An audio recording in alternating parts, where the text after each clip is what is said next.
Hello students, आज आपण FY BCom semester 2 financial accounting या सब्जेक्टमधील unit number 3 valuation of intangibles page number आहे 3.3 इलिस्ट्रेशन नंबर 6 पाहणार आहे. सर्वात प्रथम आपण क्वेश्चन रीड करून घेऊया. क्वेश्चन आहे, Lokesh and Danish are partners sharing profits and losses in the ratio of 60% and 40%. 60% आणि 40% त्यांचा रेशो दिलेला आहे. They decided to admit Naresh as a partner for 1/4 share. म्हणजे जो पार्टनर आहे नरेश, त्याला आपण काय केलेलं आहे, आपल्या बिझनेसमध्ये एंट्री दिलेली आहे आणि त्याचा जो प्रॉफिट शेअरिंग फ्युचर रेशो आहे तो 1/4 आहे. For the purpose they have decided to value of the goodwill of the firm on the basis of 2.5 years purchase. हे लक्षात ठेवा, 2.5 years purchase हे खूप महत्त्वाचं आहे. हे 2.5 years purchase दिलेलं आहे of the average profit of the last 6 years which were as follows. त्यांनी काय केलेलं आहे, आपल्याला 6 वर्षाचं इथं प्रॉफिट अँड लॉस दिलेला आहे आणि हे दोन लोकेश आणि दानिश हे दोन पार्टनर्स आहेत आणि त्यांनी नरेशला आपल्या बिझनेसमध्ये एंट्री दिलेली आहे आणि त्याचा फ्युचर प्रॉफिट शेअरिंग रेशो 1/4 आहे. याचा काही या क्वेश्चनशी म्हणजे गुडविल फाइंड करण्याशी याचं रिलेशन नाही आहे, फक्त तुमच्या इन्फॉर्मेशनसाठी दिलेलं आहे. क्वेश्चन इथून ॲक्च्युली चालू होतो. For this purpose they decided, म्हणजे ह्या पर्पजसाठी की ज्याला ॲडमिट केलेला आहे त्याचा फ्युचरमध्ये त्याचा फ्युचर प्रॉफिट शेअरिंग रेशो 1/4 आहे. मग त्यांना काय करायचं असतं, जो नवीन पार्टनर आपल्या बिझनेसमध्ये येतो त्या नवीन पार्टनरला म्हणजे नरेशला गुडविल आणावी लागते. मग ती गुडविल त्यानं किती आणायची आहे ते फाइंड करण्यासाठी आपल्याला ही इन्फॉर्मेशन खाली दिलेली आहे. They have decided to value of the goodwill of the firm on the basis of 1.5 years purchase. हे खूप सेंटेन्सेस महत्त्वाचं आहे. 1.5 years purchase आहेत आणि प्रॉफिट लास्ट 6 years तुम्हाला खाली दिलेला आहे. इयर दिलेले आहेत आणि प्रॉफिट अँड लॉस आहे. काळजीपूर्वक बघा, एल म्हणजे हा लॉस आहे, पी म्हणजे profit profit profit profit profit आणि पहिल्या वर्षी लॉस झालेला आहे बिझनेसला. आणि find out the value of goodwill, आणि तुम्हाला काय करायचे आहे, गुडविलची व्हॅल्यू फाइंड करायची आहे. मग आपल्याला क्वेश्चन सॉल्व कसा करायचा आहे, तर सोपं आहे. हे ॲव्हरेज प्रॉफिट कॅल्क्युलेट करायचं आहे. तर सर्वात प्रथम आपण काय करूया, आन्सरला सुरुवात करू. सर्वात प्रथम आपण calculation of average profit.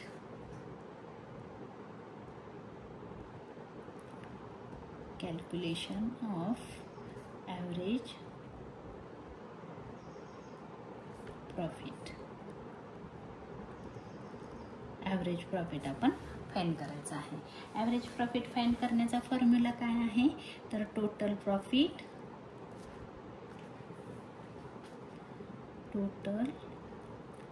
Profit minus total loss divide by number of years.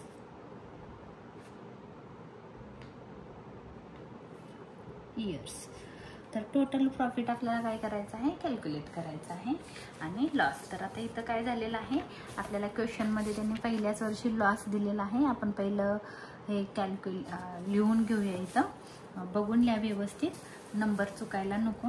पहिल्या वर्षी लॉस होता बट आपण लिहिले टोटल प्रॉफिट, पण आहे तसं ॲज इट इज लिहून घेऊया. 2190 हा लॉस आहे. तर आपल्याला काय करायचं आहे, ह्याला आपण इथून पुढं जे ह्याच्यामध्ये आपण काय करतो, ॲक्च्युली टोटल प्रॉफिट करतो आणि मग लॉस लेस करतो. तर तुम्ही असं पण करू शकता, असं काही नाही. हे जरी लॉस तुम्ही नाही घेतला पहिला तरी टोटल प्रॉफिट घेऊ शकता.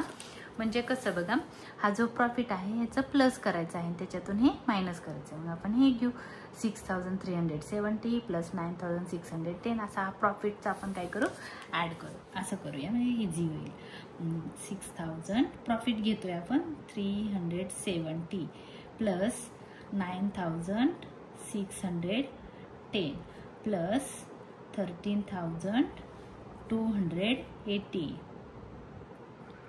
Plus 14730 plus 18000 200. आता इथं क्वेश्चनमध्ये हा प्रॉफिट दिलेला आहे म्हणून आपण काय केलं, हे प्रॉफिट सगळे लिहून घेतले. आता लॉस काय करायचा आहे, आपल्याला लेस करायचा आहे. म्हणून ह्याला आपण इथं ब्रॅकेट घालू आणि इथं लेस लॉस. लॉस किती आहे 2190 डिवाइड बाय, आपल्याला डिवाइड काय करायचं आहे number of years. Number of years किती आहेत 1 2 3 4 5 6 डिवाइड बाय 6 इयर्स. 6 इयर्स. आपण सर्वात प्रथम काय करू, प्रॉफिट ॲड करून घेऊ. प्रॉफिटचं ॲडिशन करताना असं येईल 6000, बघा इथं 6370 प्लस 9610 प्लस 13280 प्लस 14730 प्लस 18200, म्हणजे टोटल आले तुमचे 62900, 62190, 62190 हा प्रॉफिट आला. तर हा जो प्रॉफिट आहे त्याच्यातून आपल्याला काय करायचं आहे मायनस 2190 डिवाइड बाय 6 इयर्स. तर हा जो प्रॉफिट आला ह्याच्यातून आपल्याला मायनस करायचा आहे, मायनस हा लॉस मायनस करायचा आहे 2190. आन्सर आलं 60,000. आन्सर आलं 60,000 डिवाइड बाय हे 6 इयर्स डिवाइड बाय 6 म्हणजे आला ॲव्हरेज प्रॉफिट 10,000 रुपीज. 10,000 झाला ॲव्हरेज प्रॉफिट. ॲव्हरेज प्रॉफिट किती आला 10,000. आता आपल्याला पुढं काय करायचं आहे calculation of goodwill. Calculation of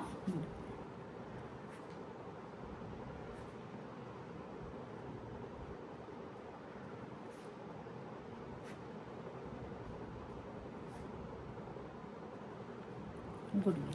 तर गुडविलचा फॉर्म्युला काय आहे average profit into number of years purchase.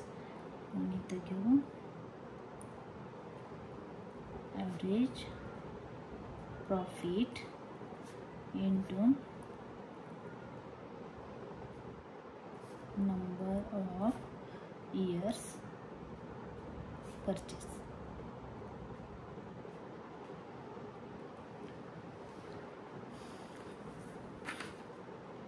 हा झाला आपला फॉर्म्युला. आता ॲव्हरेज प्रॉफिट आलेला आहे 10,000.